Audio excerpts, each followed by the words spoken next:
Thank you very much. Walinipatia nisome hii, mimi nilikuja na yangu. Oh, they sent you. Good luck. Good afternoon, all. Now, look at this one. You don't have a suit. My mother is very clear about dressing properly. Okay. So, I have my trusted helpers. You knew as Catherine, I knew as Mum, and for 40-some years of my life, we came to become best friends. One of the things that she always wanted me to do was to go into television and broadcasting. And it was, I know this is her way of telling me, utafanya tendataka, because I'm in front of TV screens and there's all kind of media, which is one of the things I always shied away from and never wanted to do. My job was always to be Mom's bodyguard as I got older, and I got to understand that Mommy is Catherine Kasavuli. And before, it was just the radio playing in the background, and I would hear her voice. The maid would tell her, yeah, leo alikuwa nakuongelesha kwa radio. You know, lawyers and radios, we keep mixing into this thing. And on that note, for those who know me, I'm sure some of you are wondering, what is he doing? My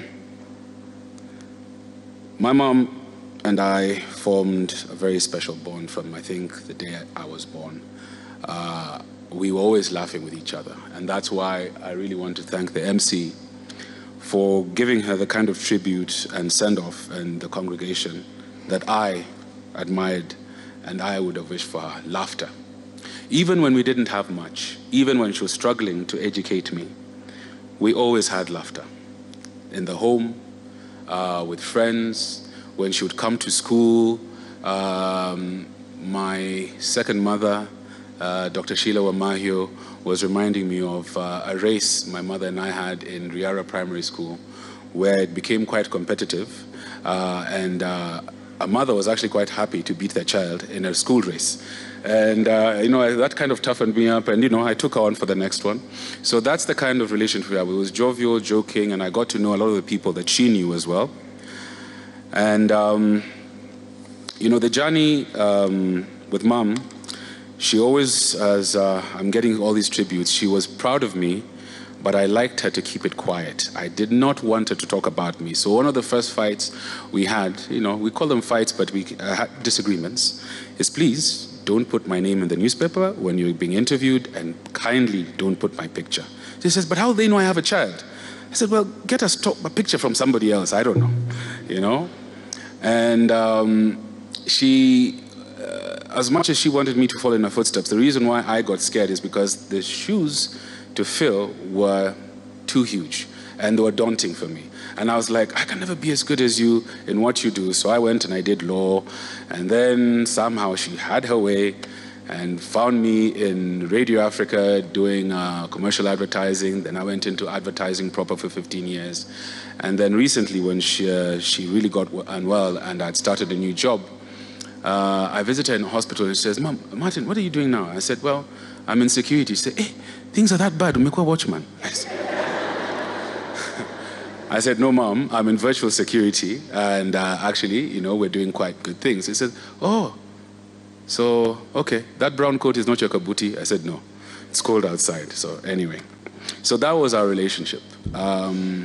She was very prayerful. She took care of me. She educated me. She made me laugh. She played with the neighborhood kids, and they used to say, you have the coolest mom out there. She would come and play shake with us. She introduced me to people whom I didn't know I should have been in reverence of. I just thought, Mom's friends. Then I started seeing Mom's friends on TV. I'm like, oh, okay. Then Mom's friends are doing this. And then I started, you know, coming into it. But she was always humble. There wasn't an air about her. And one of the things that she really tried to instill in me was humility. And on the part of humility, I am very humbled by Kenya. You really have taken care of your daughter. You really have taken care of your friend, your colleague, At the time that the news came out, Mom didn't know she had cancer.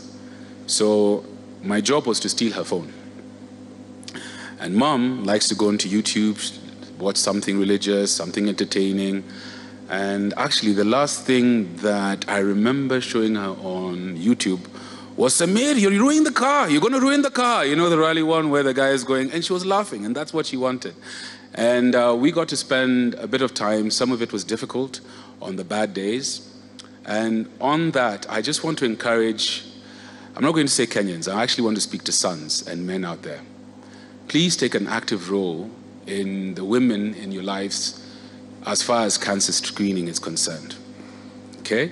Gentlemen, please, if you're a son, start understanding what the signs are and how often regular checkups are important, and also about treatment.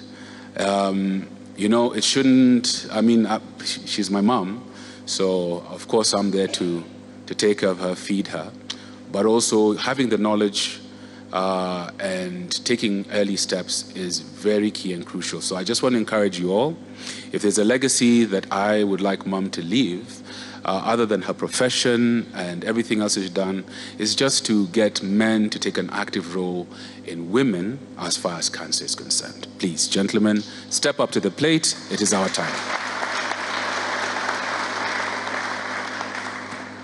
To the honored guests and dignitaries, I mean, I cannot say thank you enough. To CS Ababu, you know, I was very nervous when that picture was about to go out, and you gave me the opportunity. And one of the things that, I can't remember who it was, said,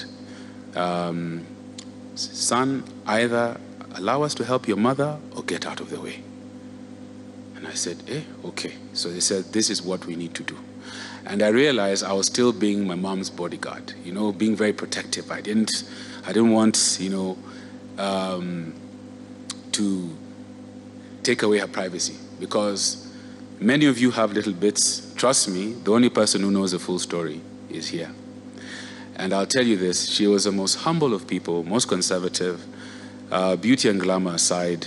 Speaking of beauty, ladies, on Instagram, a shop is starting where I'm going to be selling Mom's beauty secrets.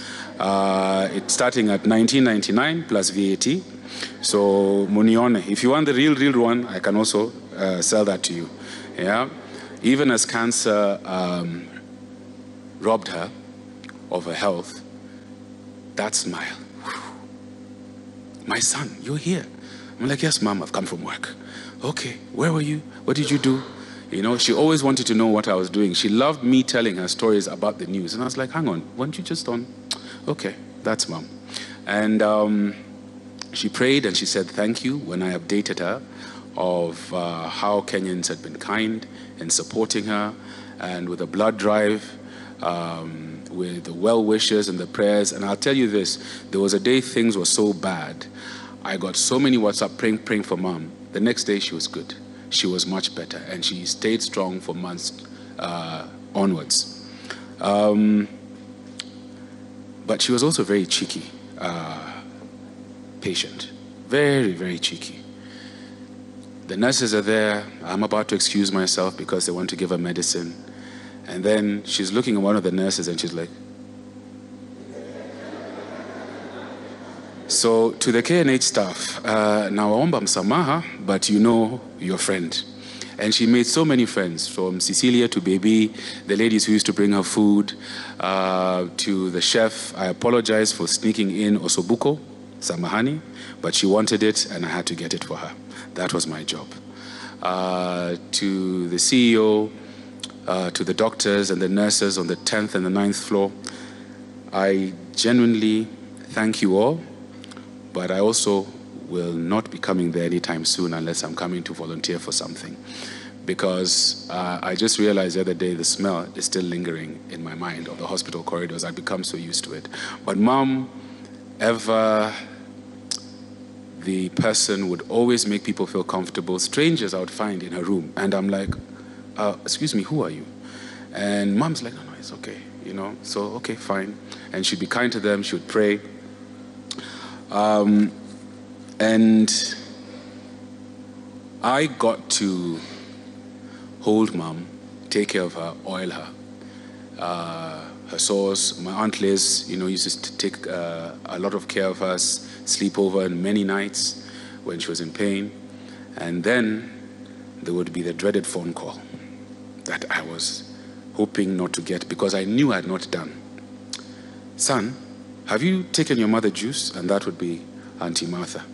And then I would have to give reports. And I can't lie because I don't know if she's in the hospital. So if I don't tell the truth, she will know. So I would just say, no, I didn't go. She says, okay, but make sure you did. And she was very supportive. And that's what mom is. I mean, there's both sides of the divides of the political aisle. You never knew which side she stood for. You never heard her in any way, shape, or form wearing a color to represent one side or another. And I really, truly thank her for that because it also made her trustworthy when she told you something. You didn't doubt her motivations, you didn't doubt her motives. She was just about delivering the truth. And I am going to try and do a small little tribute to mom. And kindly just indulge me. Good afternoon, this is... Come on, try one more time. Good afternoon, this is... With the lunchtime news.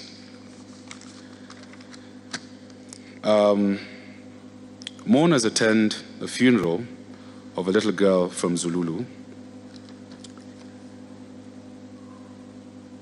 Shock as my son finally decides to join media. I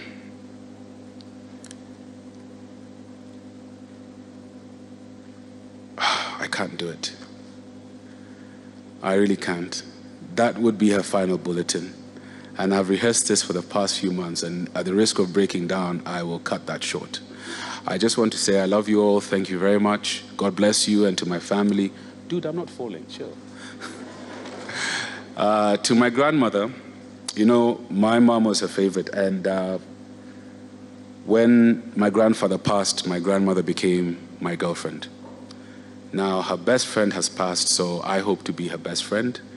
And we're going to stand together. And I just want to tell her that she shouldn't be sad. The two of us have got very many memories.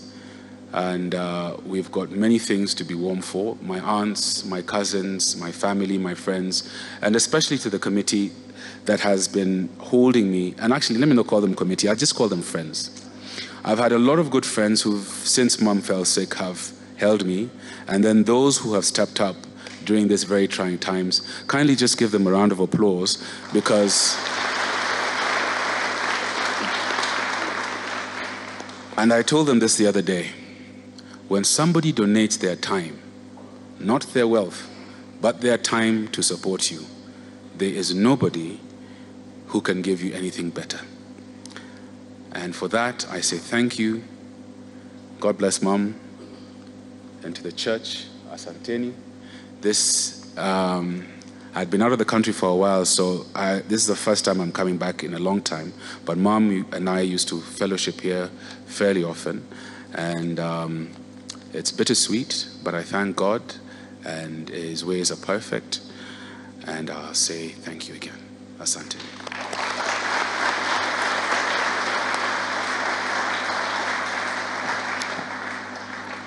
Once more for Martin.